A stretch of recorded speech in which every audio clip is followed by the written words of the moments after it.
The opportunity to mass customise products, for instance wallpaper, tiles, carpets and clothing, is a huge potential area for growth in digital print.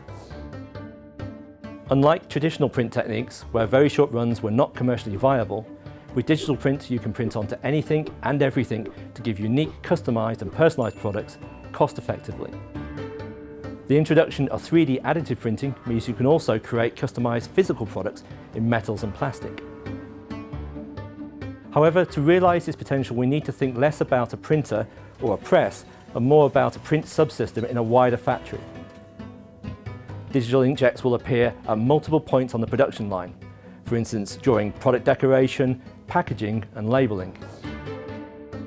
To bring mass customisation to the majority will require the print industry to take up a quest.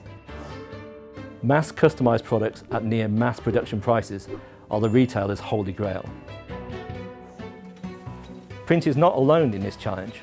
This fully automated vision for production is encapsulated in some common terms: Industry 4.0 and smart factories. Smart factories are designed to autonomously run the entire production process, and this will include the print subsystems. Operators move from overseeing a single component to overseeing the whole smart factory. With smart factories, labour is no longer the main cost factor, and this may move manufacturing back onshore, which gives a big opportunity for new device sales.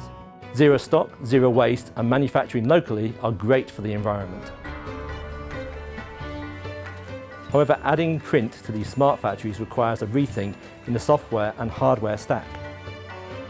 The DFE or digital front end will need to become smart as well. And to get mass adoption, the Smart DFE must be no more expensive than today's print systems and DFEs.